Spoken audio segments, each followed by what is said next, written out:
Hello, good morning, students, and you are welcome to our new video. In this video, we will discuss the story of a person whose name is Ishwaran, who is the follower of Mahendra. Mahendra is a supervisor, and his job is to offer other supervisors on at various types of construction site, factories, bridges, dams, and so on. In this way, this is a very interesting story. Just open your book, Moments, chapter number 3, page number 12. The story was narrated to Ganesh by a young man, Mahendra, by name. That young man's name was Mahendra. He was a junior supervisor in a firm. Who? Mr. Mahendra. Mahendra was a junior supervisor in a firm. He offered on hired supervisors at various types of construction sites, factories, bridges, dams, and so on. Mahendra's job was to keep an eye on the activities at the work site. His job was only to supervise or to keep an eye on the activities which whatever activities were going on at the work site. Work site means field में जो भी site पर activities चल रही हैं उसका ध्यान रखना ये महेंद्र का जॉब था. He had to keep moving from place to place every now and then as ordered by his head office, and he was not placed he was not appointed only on one place. He was posted from place to place by the order of head office, from a coal mining area to a railway bridge construction site, and from there after a new months to a chemical plant which was coming somewhere. In this way, Mahendra was not fixed at one place. He was posted at different places after some months or some days. He was a bachelor. He needs very simple, and he was a bachelor. His needs were simple, and he was able to adjust himself to all kinds of odd conditions, whether it was an ill-equipped circuit house or a makeshift canvas tent in the middle of a stone quarry. देखिए, he was unmarried, and his needs were limited. His needs were also simple. He was able to adjust himself. His nature was adjustable, and he was able to adjust himself to all kinds of odd conditions. Odd conditions means bad conditions like bad weather, heavy rainfalls, and सर्दी गर्मी बरसात जो कुछ भी है, इन conditions वाली situation में वो एडजस्ट अपने आप को कर लेते थे. Whether it was an ill equipped circuit house, चाहे ऐसा कोई सर्किट हाउस जिसमें ज़्यादा फैसिलिटीज़ भी ना हो, लेकिन वो अपने आप को शिफ्ट कर लेते थे और सेट कर लेते थे. और इवन वो मेकशिफ्ट कैनवास टेंट, कैनवास के टेंट में भी वो रह लेते थे. जो स्टोन की खदान, क्वेरी मीन्स खदान, खान होती है, स्टोन की, पत्थरों की खान के बीच में वो कैनवास टेंट भी हो, उसमें रह लेते थे. But one asset he had was his cook. ये सब बातें उनके लिए बहुत सिंपल थी, बहुत छोटी थी, कोई फैसिलिटी हो नहीं हो, लेकिन वो अपने आप को एडजस्ट कर लेते थे. लेकिन एक चीज़ उनके पास बहुत इम्पोर्टेंट उनके पास थी, वो था उनका cook, Iswaran. The cook was quite attached to Mahendra and followed him uncomplainingly wherever he was posted.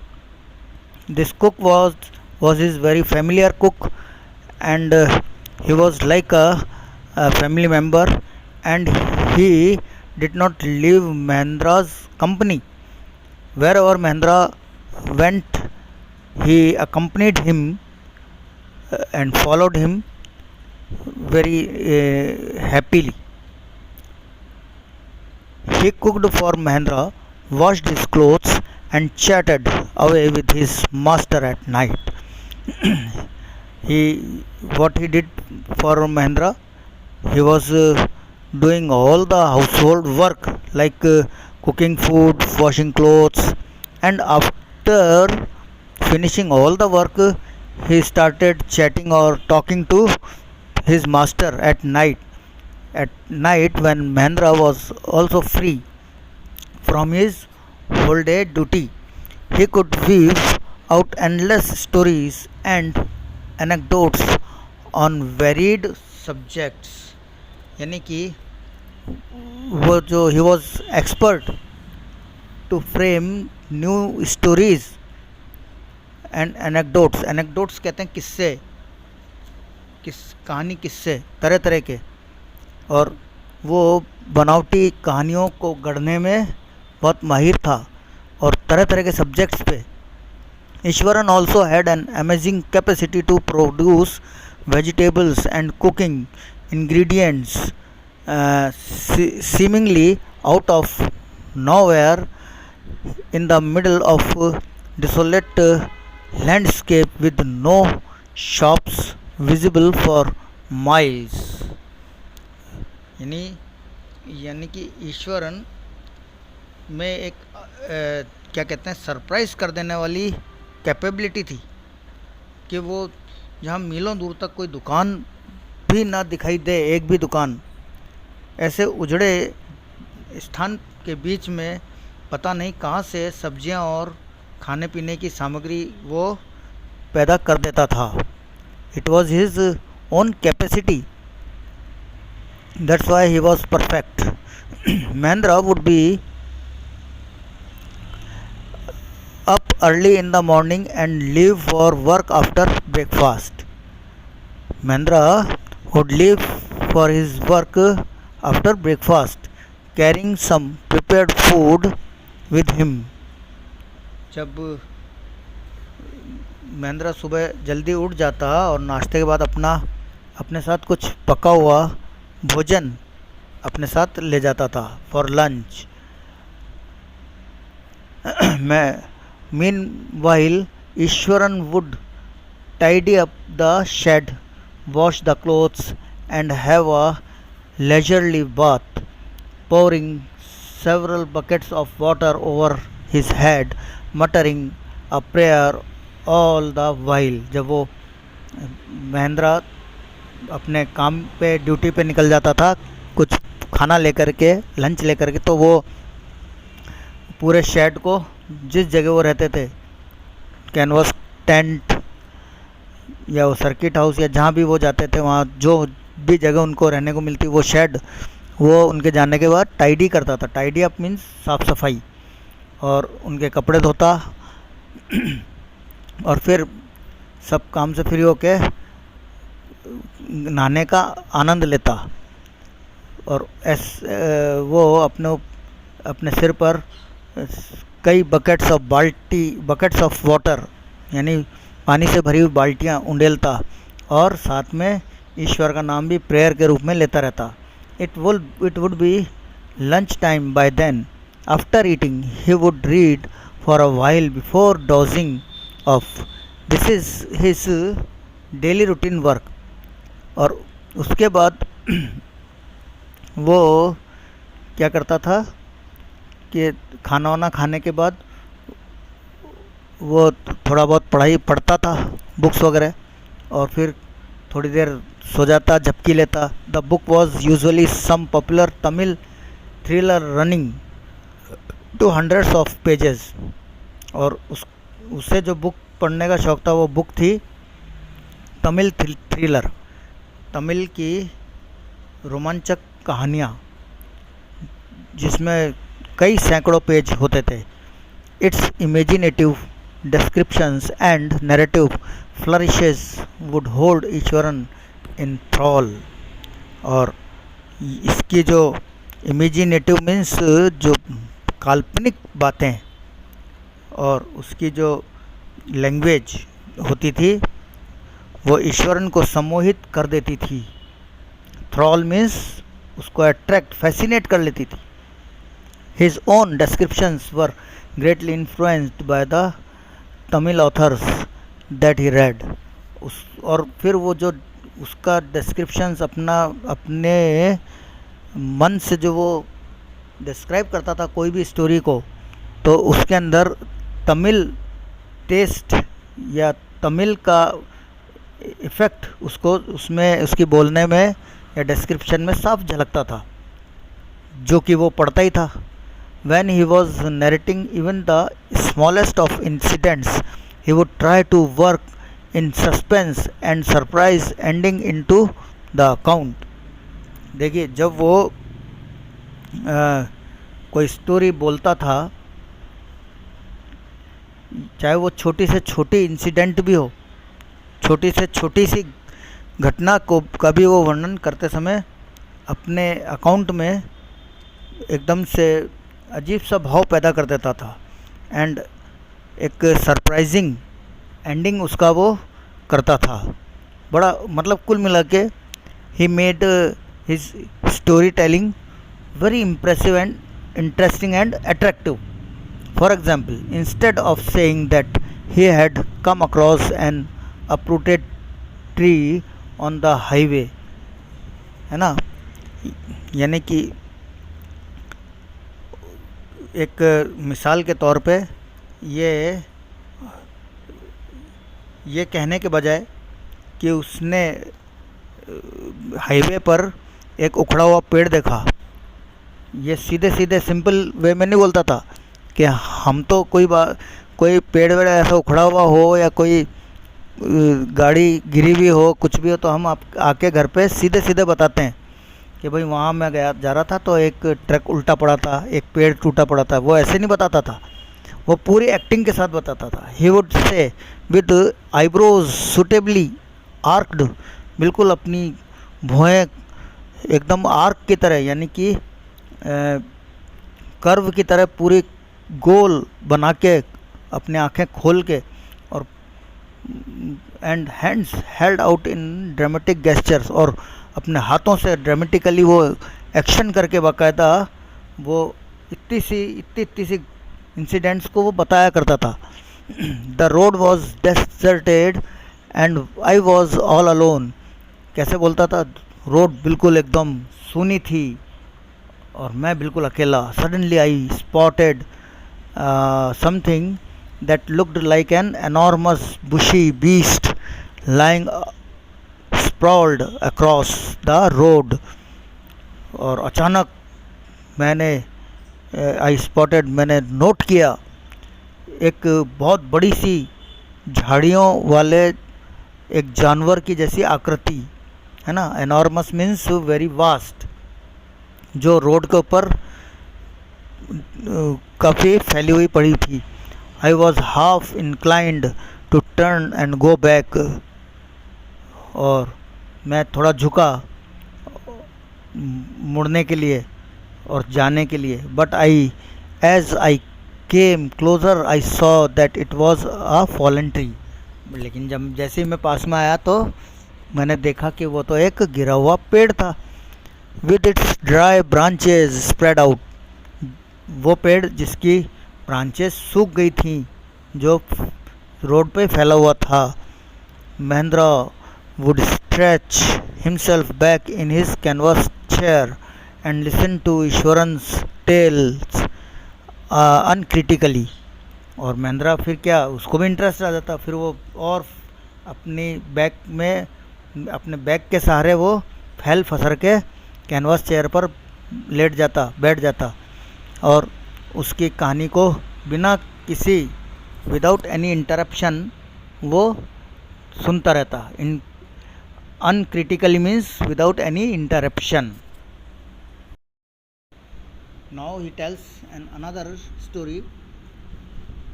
The place I come from is famous for timber. Who is I here? I here is Ishwaran himself.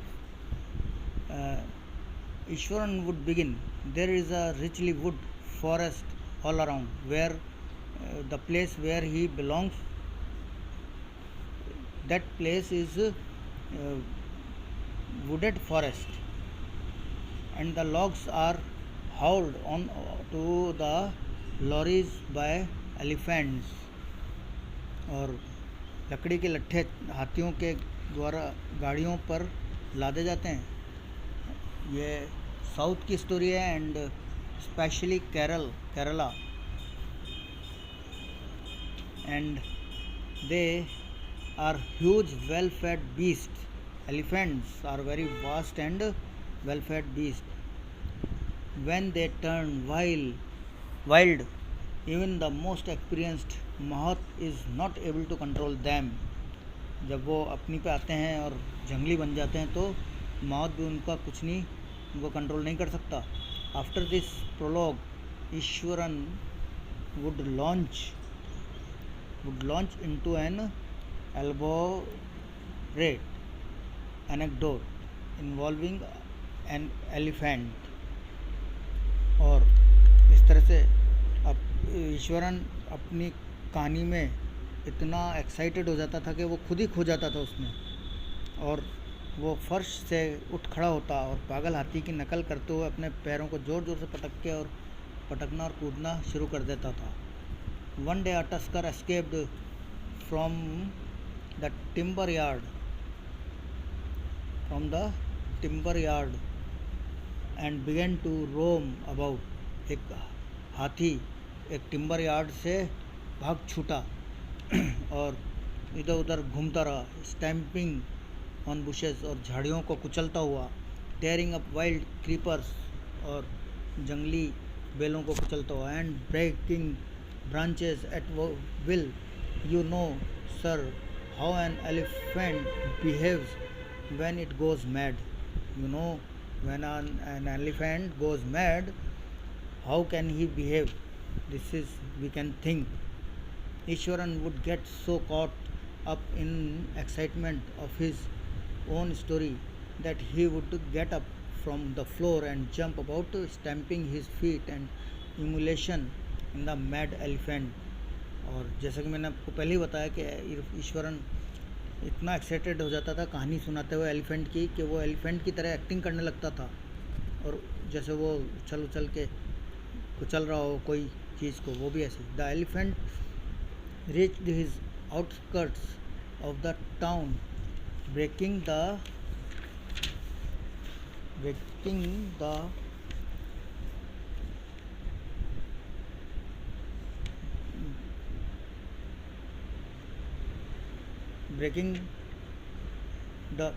fences down like matchsticks. और वो जो वहाँ पे झाड़ियाँ और जो दीवारें जो फेंस बनी हुई थी, वो तो ऐसे गिरा दी उसने जैसे मैच स्टिक्स तोड़ करके मैच स्टिक्स बिखर जाती हैं, माचिस की तूलियों की तरह बिखेर दी. He would continue. It came into the main road and smashed all the stalls selling fruits. Smashed means सब कुछ डैशिंग कर दिया, यानी कि तोड़ फोड़ दिया उसने. और mud pots and clothes, people ran helter skelter in panic. Helter skelter means इधर उधर, here and there, in a panic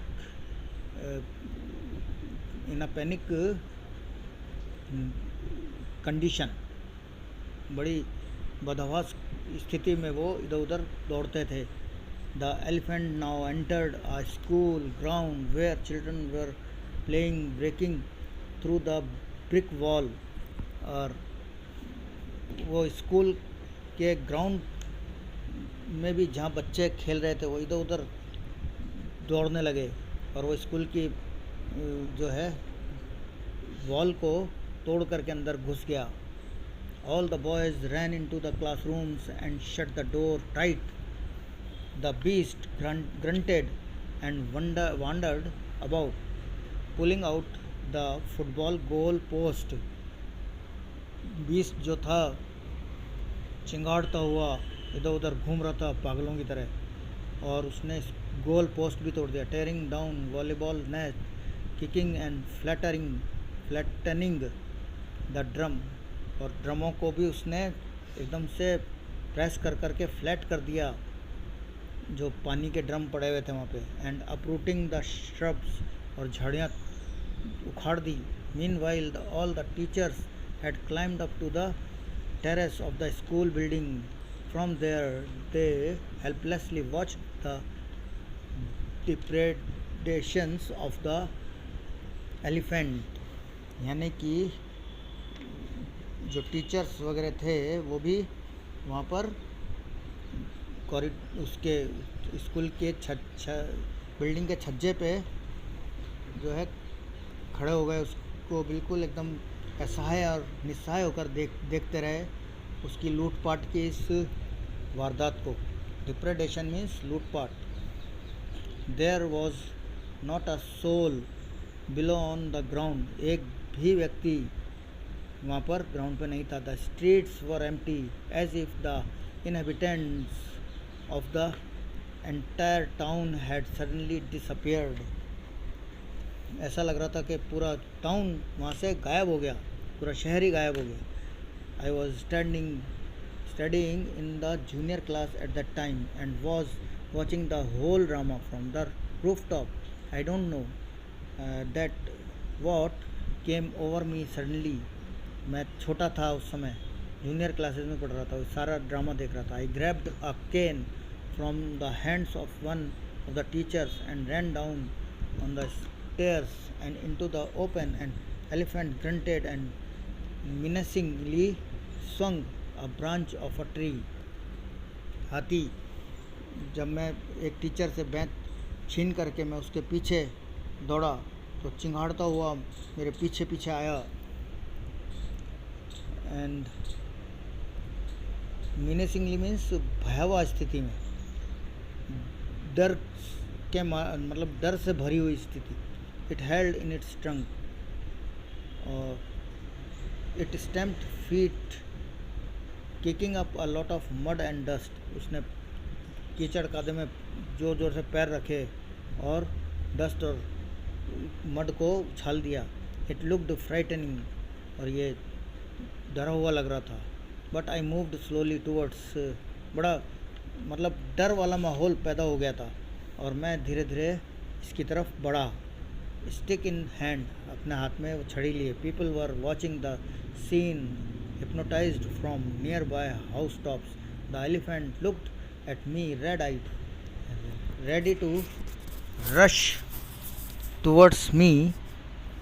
ये सब लोग नज़ारे देख रहे थे, हिप्नोटाइज्ड हो गए यानी कि मंत्र मुग्ध होकर के, और एलिफेंट मुझे लाल आँखों से घूरता हुआ मेरी तरफ बढ़ता जा रहा था। It lifted its trunk and trumpeted loudly. इसने अपनी सूंड उठा के ज़ोर ज़ोर से चिंगाड़ना शुरू कर दिया। At that moment I moved forward and mustering all my force, और उस समय मैं मुड़ा आगे की तरफ और पूरी ताकत के साथ waked it's third toe nail on the quick. उसी छड़ी से मैंने उसके तीसरे नंबर के नाखून पे जोर से दे मारा। द बीस्ट लुक्ड स्टन्ड, और जो बीस्ट मीन्स वो एलिफेंट एकदम सन्न रह गया बिल्कुल, है ना। उसको एकदम से घबरा गया वो कि ये क्या हो गया। अब तक वो इतना खतरनाक बना हुआ था, लेकिन अब वो लड़का, वो बॉय ईश्वरन, जो उस समय बहुत छोटा सा था जूनियर क्लासेस में, वो लड़का उसके लिए अब खतरनाक साबित हो गया। Then it shivered from head to feet, और फिर वो एलिफेंट सिर से पांव तक कांपने लगा और धड़ाम से कोलैप्स्ड मीन्स गिर गया। Thank you and have a nice day. Will continue in the next video. Thank you. God bless.